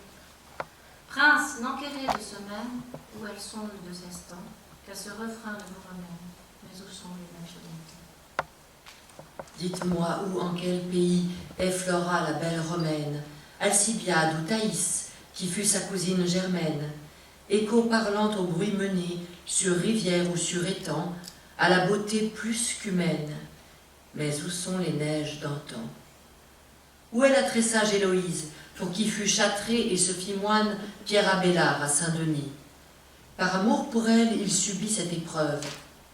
De même, où est la reine qui ordonna que Buridan fût jeté en un sac dans la Seine? Mais où sont les neiges d'antan? La reine blanche comme lys qui chantait d'une voix de sirène, Berthe aux pieds d'oie, Béatrice, Alice, et Rambourg qui gouverna le Maine, et Jeanne, la bonne Lorraine, qu'Anglais brûlèrent à Rouen. Où sont-elles? Où, Vierge souveraine? Mais où sont les neiges d'antan? Prince, vous ne sauriez demander où elles sont, ni toute une semaine, ni toute une année, sans que je vous ramène à ce refrain. Mais où sont les neiges d'antan? Qui plus où est Lythias Calixte, dernier décédé de ce nom, qui qu'à 30 ans le pape Alixte, Alphonse, le roi d'Aragon, le gracieux duc de Bourbon et Artus, le duc de Bretagne, et Charles, le 7e le beau. Mais où est le preux Charlemagne? Semblablement, le ruescotiste qui de mes faces hautes, se dit-on, vermaille comme hématiste depuis le front jusqu'au menton, le roi de Chypre de renom, mais là c'est le bon roi d'Espagne, duquel je ne sais pas le nom. Mais où est le preux Charlemagne? D'en plus parler, je ne désiste. Ce n'est que toute abusion. Il n'est qui contre mort résiste, de qui trouve provision. Encore faites une question. Lancelot, le roi de Bohême, où est-il? Où est son rayon? Mais où est le preux Charlemagne? Où est Claquin, le bon breton? Où le comte dauphin d'Auvergne et le bon feu duc d'Alençon? Mais où est le preux Charlemagne? Donc ça, c'était la deuxième ballade, la ballade des seigneurs du temps jadis. Alors, la traduction.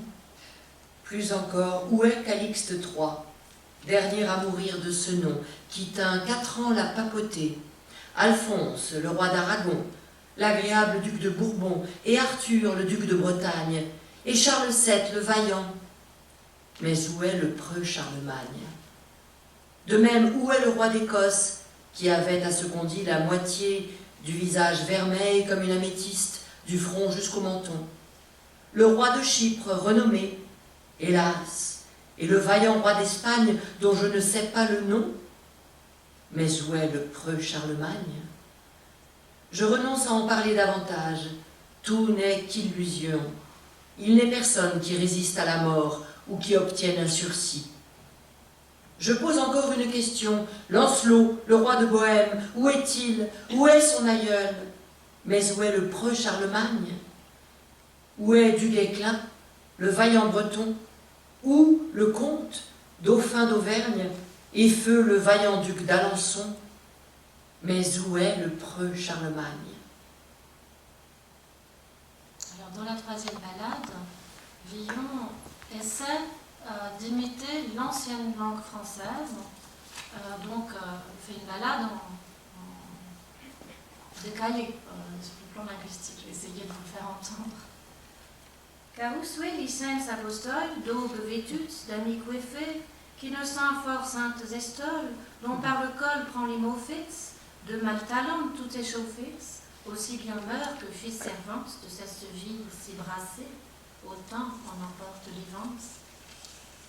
Voir, ou souhait de Constantinople, l'empereur au point doré, ou de France le oué d'un très noble, sur tout autre oué décoré, qui pour les grands dieux s'adorer, bâtisse églises et couvents, sans son temps, il put honorer, autant en emporte l'ivance.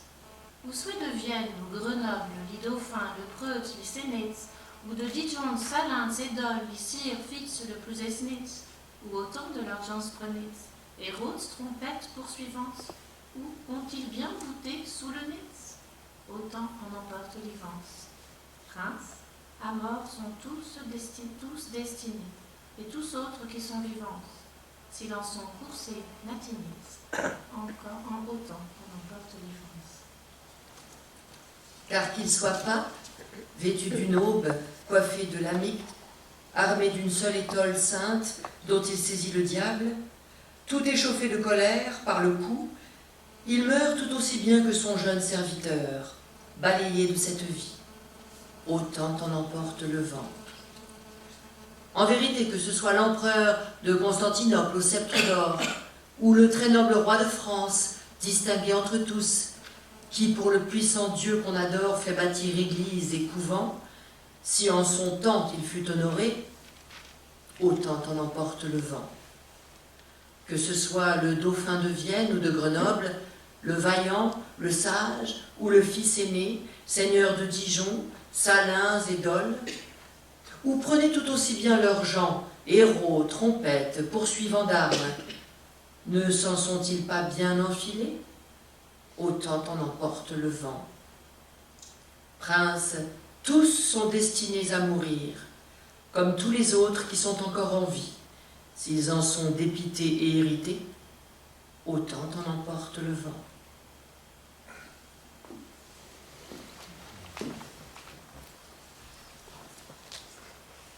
Vous avez entendu la poésie du nom propre chez Villon. Il y a cette énumération de noms propres, qu'on sache réellement qui sont ces grands de ce monde. Finalement, ce n'est pas ça l'important, c'est cette poésie du nom que Villon accumule, avec quelques dames particulières.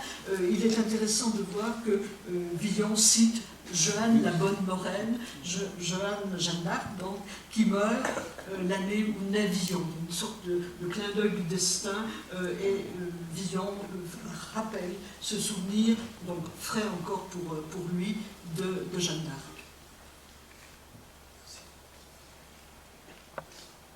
On peut maintenant entamer une conversation.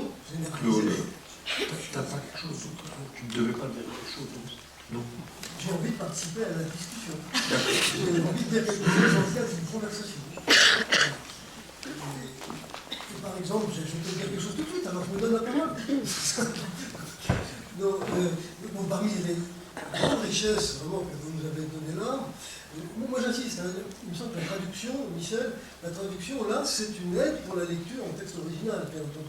Donc c'est un moment de la lecture, et on revient bien sûr au texte lui-même, comme on l'a fait là tout instant aujourd'hui, c'est exactement ce que c'est ce qui me paraît très fécond dans cette disposition de l'édition de la Pléiade. Parmi les 1000 choses que vous avez dites l'une et l'autre, je voudrais juste revenir sur un point qui me porte, quoi qu'il soit très général. Tu as parlé, Jacqueline, pardonnez-moi, c'est vous qui nous retrouve. Vous avez parlé l'une et l'autre, disons. Vous avez parlé du rapport de la poésie à la langue, on pourrait dire aux langues du pouvoir. Pouvoir, je crois que vous avez dit pouvoir religieux, pouvoir judiciaire, pouvoir universitaire, ça vous touche, il y en a 100 bonnes tout de même. Et puis, je ne sais pas si vous avez dit pouvoir politique, mais c'est là aussi, bien entendu, massivement.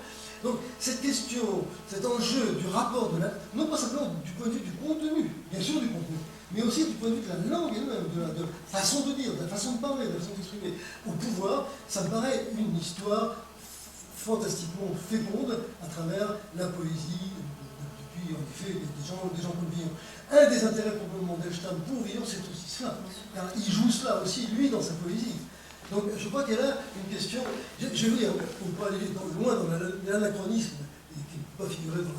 Moi aujourd'hui, nous entendons parler du rapport d'un poète comme Villon, jusque dans sa langue, au pouvoir, dans cet affrontement quasi charnel avec le pouvoir, charnel au sens linguistique, au sens langagier. Je ne peux pas m'empêcher de penser aujourd'hui à des poètes que je suis en train de lire, sur lesquels je travaille, des poètes africains francophones. Chez les poètes africains d'aujourd'hui, chez un merveilleux poète comme Sonny Lapoutancier, le Congolais, il y a, dans la langue même, dans la façon de dire, dans l'élan du dire, il y a un affrontement aux puissances qui sont là en train de tenir la société, de l'opprimer éventuellement, etc. Voilà. Donc ça ne me paraît pas du tout une mauvaise association, ça me paraît une véritable, pas filiation, mais des véritables rapprochements et confrontations possibles au sein de la poésie pendant plusieurs siècles.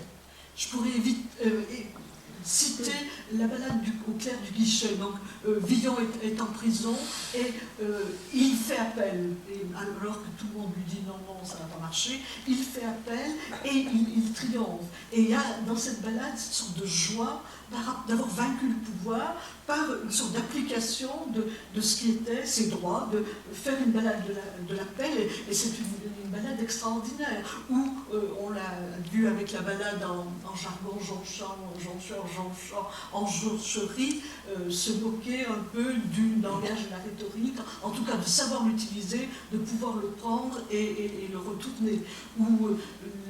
Il aime tous les langages, Villon, et il les emploie tous. La balade des harengères, la balade des dames de Paris, au bec bien affilé, qu'elles soient de Venise ou d'ailleurs, les bons becs de Paris. Il y a ce goût de Villon pour reprendre les formules figées et les réanimer. Il y a un jeu extraordinaire qui vous plaira, qui vous plaît parce que vous avez déjà tous lu du Villon dans le travail avec le proverbe. Il y a une richesse d'invention à partir du figé. Il prend du figé et il le défige, il en fait autre chose. C'est un jeu qui avait fasciné Raymond Queneau. C'est pour ça que j'ai mis deux pièces de Raymond Queneau dans les lectures de Villon, parce que Queneau a manifestement lu et compris ce jeu avec le langage figé des proverbes, et avec cette invention. Le proverbe, c'est du langage commun, du langage de tout le monde, qui vient de tout le monde et qu'on peut se réapproprier tel quel, ou qu'on peut ressourcer en disant le contraire, en le faisant travailler. Moi j'aime les proverbes en général, mais il y a un plaisir au proverbe dans la poésie de Villon qui est renforcé par les refrains. Parce que dès qu'un proverbe, en plus, rentre dans un refrain, ça devient une musique, qu'à ce refrain ne vous ramène, mais où sont les neiges d'antan, où tout d'un coup, le proverbe est assimilé à vous, il fait partie de vous, et vous êtes ramené à ce refrain. Alors je me suis posé, quand j'ai traduit cette balade, fallait-il traduire les neiges d'antan ? Quelqu'un de strict m'aurait dit, si tu gardes en temps ce que j'ai fait, tu feras un léger faux sens, puisqu'en temps veut dire, dans la langue de l'ancien français, l'année dernière. Mais je me suis dit, si je traduis en temps, je perds toute l'épaisseur de la poésie qui s'est accumulée depuis Villon. Or, ce volume, c'était aussi pour faire entendre Villon dans la longue durée. Et donc, j'ai gardé en temps. J'ai mis une note pour pas qu'on m'accuse de ne pas savoir cette ancienne langue que j'ai enseignée pendant toute ma vie, avec le plus grand plaisir. Mais ça m'a paru être un contresens, finalement, dans l'optique de ce que je voulais faire, de ne pas garder l'accumulation de poésie qui passe à travers les neiges d'antan. Jacqueline, est-ce qu'on peut dire que, je vais dans votre sens, il invente les clichés. Les lexicalisations, les locutions sont inventées. Et d'ailleurs, ce coup-là est joué à tout instant dans la poésie. Et alors, par exemple, Breton adorait ça. Parce que appeler un livre clair de terre ou bien signe ascendant, c'est reprendre quelque chose qui est profondément lexicalisé, si vous voulez, et donc c'est comme s'il inventait le cliché. Et à mon avis, Villon a inventé beaucoup de proverbes. Parce que bon, j'ai fait des notes pour montrer, on a des recueils de proverbes modernes, enfin, et très souvent, on voit que la première attestation est chez Villon. Et je suis presque persuadée que la première attestation est chez Villon, parce que c'est Villon qui crée la formule. Alors, je ne peux pas le prouver, sauf à trouver, mais j'ai encore quelques années devant moi, à lire tout ce que je n'ai pas encore lu, et à trouver une attestation antérieure à Villon. Mais vraiment, chaque fois que... C'est pour ça qu'on peut se dire, c'est peut-être un peu pédant de préciser première occurrence chez Villon. Mais c'est ça que je voulais dire. C'est la première fois que ça apparaît chez Villon. Je suppose, ou je suppute, ou j'espère peut-être que c'est Villon qui a créé la formule. Au fond, est-ce que le roman le plus célèbre du XXe siècle, c'est-à-dire Autant en emporte le vent, a mis en sous-titre de c'est Villon qui l'a dit en premier nom? Je crois pas, je ne sais pas suffisamment, mais Michel, vous soulignez un point tout à fait passionnant qui m'a intéressé, j'ai accumulé des tas de notes là-dessus, le nombre d'épitaphes, d'épigraphes, je suis dans mon testament jusqu'au bout, d'épigraphes dans les poètes contemporains ou dans les romanciers ou dans les romans policiers où on trouve une citation de Villon et au lecteur de voir quel est le rapport, s'il y en a un, il y en a généralement un, avec le reste du texte, ça m'a fasciné. J'en ai un fichier, et donc c'est ça, il y a un ensemencement de la poésie de Villon, et c'est pour ça que j'ai appelé, dans ma préface, la dernière partie qui annonce les lectures, le réseau de Villon. J'ai voulu reprendre cette belle image, qui est à la fois chez un auteur ancien qui a bien connu Villon, enfin un auteur du 19e et du début du 20e siècle, qui est Marcel Schwab, qui dit que la poésie de Villon, c'est comme un tubercule qui germe, il y a cette obscurité du tubercule qui germe, et puis bien sûr le rhizome, je pensais au livre de Deleuze et Guattari, c'est-à-dire que chez Villon, il n'y a pas de filiation verticale, c'est pas l'image de la généalogie avec les racines, le tronc de l'arbre, les branches, etc. Cette image du tubercule, les racines qui partent comme ça dans la terre, et tout d'un coup, ça ressurgit chez Zara, ça ressurgit chez... Voilà, c'est un rhizome. À mon avis, la survivance de la poésie de Villon, elle n'est pas dans le type de la filiation, c'est pas une pensée généalogique, mais c'est une pensée du rhizome. On pourrait revenir peut-être sur cette question de l'institution, enfin, de la langue poétique comme institution qui récupère et qui est aussi contre le figement des institutions, qu'elles soient politiques, universitaires et judiciaires. Il y a beaucoup de choses à dire. En effet, il y aurait même tout un travail à faire sur les traductions de Villon en langue étrangère. Villon a été une figure de proue et même de résistance, je pense, dans quantité de pays, en particulier en Europe de l'Est, au XXe siècle, précisément parce que traduire Villon, c'était adopter en fait l'arme qu'était la parole, je pense, contre des poussées dictatoriales, par exemple. Je pense qu'il y y aurait je ne sais pas s'il est peut-être fait. Non, le travail. le travail a été fait en Hongrie. Il y a un nombre invraisemblable de traductions de Villon en hongrois, et il y a eu une étude sur les traductions de Villon en hongrois, mais il y a je connais au moins 3 traductions en russe, il y a des traductions en chinois, il y a des traductions dans toutes les langues. Alors, ça m'a intéressé pour la poésie russe. Les collègues russes, et avant, enfin ceux encore vivants, traducteurs, et précédemment, on n'imagine pas de traduire Villon sans faire des vers avec des rimes. Pour eux, c'est une exigence, et donc c'est très intéressant. Il y aurait vraiment une recherche à faire pour les gens qui connaissent bien ces langues sur ces traductions en langue étrangère. Et bien sûr, des traductions aussi très abondantes j'allais dire en brésilien, en portugais du Brésil, en brésilien, peut-être je peux dire, et tout à fait intéressant. J'ai parlé avec un des traducteurs récents en brésilien qui est arrivé à Villon par Ezra Pound. C'est la lecture de Pound de Villon qui a amené cet homme à s'intéresser à Villon et à le traduire en brésilien. Il y a plusieurs traductions en portugais, en brésilien de Villon. Donc là, il y a une fécondation, un ensemencement de Villon qui fait germer. Alors les problèmes de traduction en langue étrangère sont très différents des problèmes que j'ai eus moi. C'est-à-dire qu'il y a finalement peut-être un plus grand espace de liberté pour la recréation par les sons et les rythmes, parce qu'il n'y a pas la familiarité que nous, malgré tout. Villon, c'est du français, il ne faut pas éloigner trop Villon. Villon, c'est notre langue, et on peut très bien le rapprocher de nous.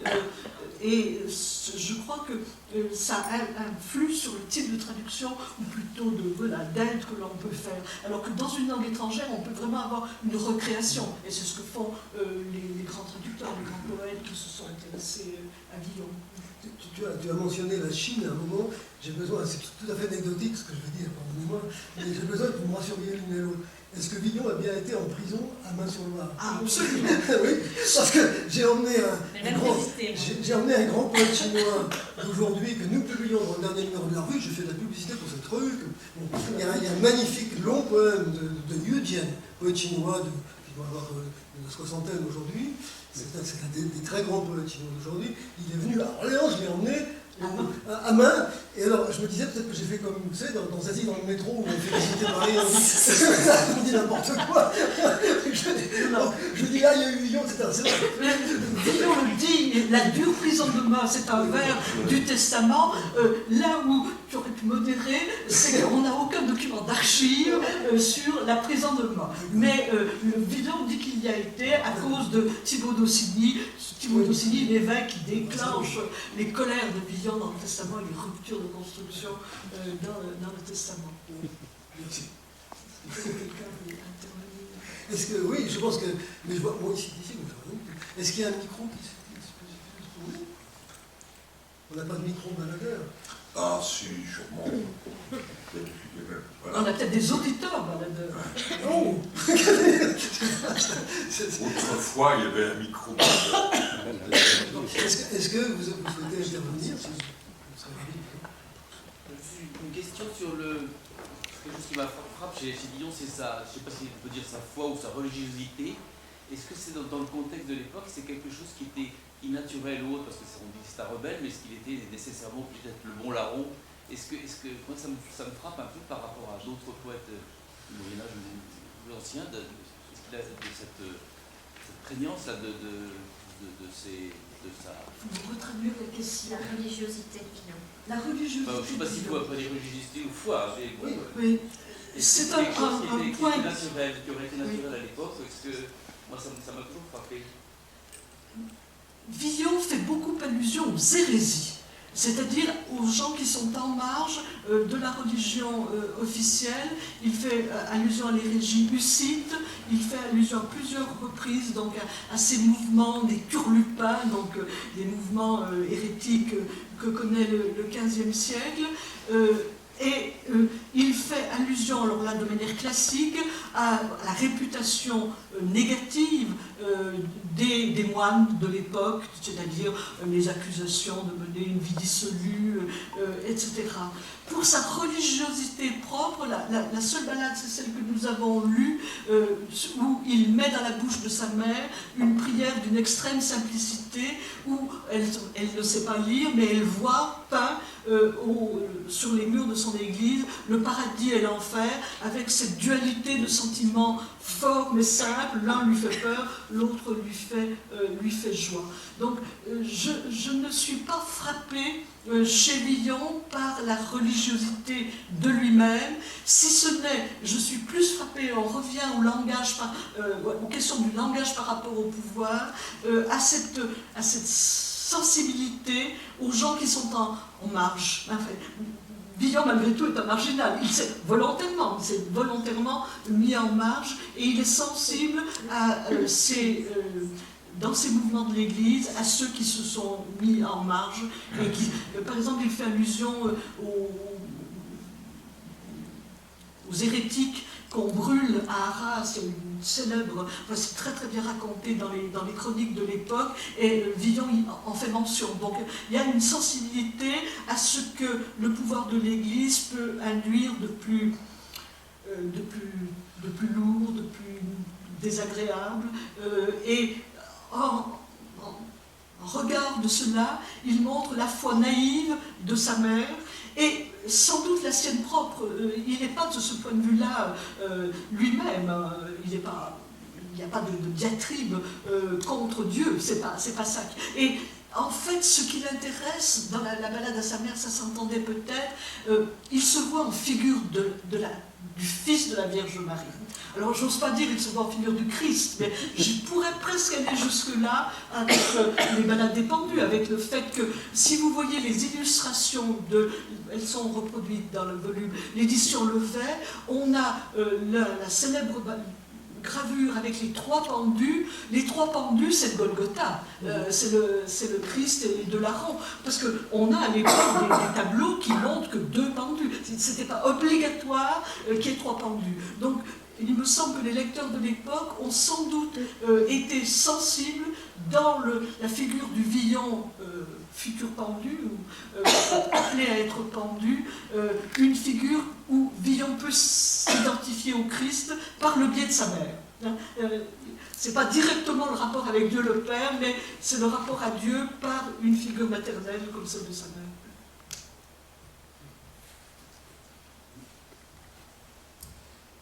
D'autres remarques, questions? Et encore une fois, je glisse un peu lourdement. Non pas François Villon, mon Cormier, mais François Villon. Oui, c'est-à-dire dit Villon. Mais oui, l'œuvre, si on était en ligne, c'est le poète Villon. Pour nous, le poète français du 15e, etc. C'est un point assez important, parce que sans ça, on va chercher est-ce que vraiment il était à Main-sur-Loire le mardi soir à 7h20.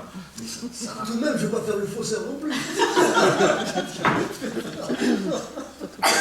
Mais c'est bon, ça serait peut-être l'équivalent du narrateur. Le narrateur, ça n'existe pas. C'est à quel sujet, au fond, le lecteur, à quel sujet je suis renvoyé. S'il est renvoyé au sujet dont il faut retrouver l'état civil, ça c'est certainement intéressant.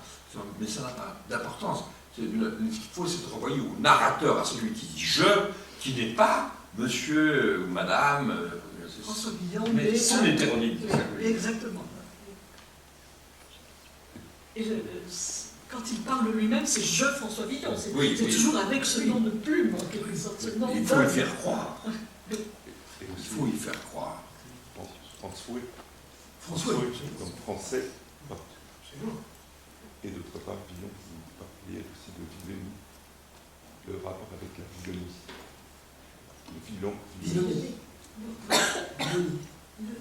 Ah oui, Villonnet, Villonnerie, il y a tout un débat. Dès le XVIIe siècle, on s'est intéressé à cette création du mot en se posant la question de savoir si Villon, le nom Villon, était à l'origine du verbe villonner, des substantifs villonnerie, donc si c'était à partir du personnage Villon qu'on avait créé ça, ou si c'était l'inverse, que Villon avait pris Alors, ça c'est un peu difficile, puisqu'il y a quand même un personnage qui s'appelle Guillaume de Villon, mais si le sens villonner, faire des villonneries en quelque sorte, existait avant. Mais dès Étienne Pasquier, c'est-à-dire dès le XVIIe siècle, la fin du XVIe, on s'intéresse à cette question linguistique parce que, j'aurais dû le dire, il y a une figure de Villon qui est dans tous les esprits, c'est le Villon patelin. Ça rejoint ce que Michel dit, c'est-à-dire le Villon personnage, et comme on a patelin pateliné, que l'on trouve chez Rabelais, on a Villon villonné, et donc on a cette figure d'une création de langage, d'une créature de langage qui crée des mots, ou l'inverse. Mais l'équivalent, en quelque sorte, pour les lecteurs de Villon et de Patelin, elle est tout à fait frappante dans les éditions anciennes de Villon, c'est-à-dire les éditions de la fin du XVe ou du début du XVIe siècle, puisque très souvent on relit on se sert des mêmes bois pour illustrer le testament de Villon ou pour illustrer Patelin. Et il y a une édition de Villon, je crois que je l'ai mise dans le volume, où on voit un personnage dans son lit, sa femme à côté, qui illustre théoriquement du Villon, et c'est la gravure qui est Patelin au lit, qui feint d'être malade, et Guillemette à son côté. Donc là, il y a une circulation qui montre bien que ça donnerait plus que raison à Michel, que ce n'est pas une lecture réaliste que font les lecteurs de l'époque. Ce n'est pas le Villon, homme Villon qu'on cherche, alors que pour beaucoup de lecteurs postérieurs, c'est l'homme Villon qu'on cherche. Et c'est pour ça qu'on a tant écrit de vie de Villon, parce qu'on voudrait avoir un homme Villon, et c'est pour ça, puisqu'il disparaît, on perd sa trace après 1463, c'est pour ça qu'à l'heure actuelle, encore de nos jours maintenant, enfin, on écrit des suites, enfin, Villon sert de personnage dans l'imaginaire fictif, on en fait un agent secret, on en fait des tas de choses différentes, mais c'est un ressort pour l'imagination des lecteurs, et là, pour le coup, un ressort de fiction. Et Mallarmé nous avait prévenu, parce qu'il dit « Je ne suis plus le Stéphane que tu as connu. » C'est normal, je suis l'autre. Oui, donc moi je voulais justement rebondir, vous avez évoqué Rabelais, donc le XVIe siècle.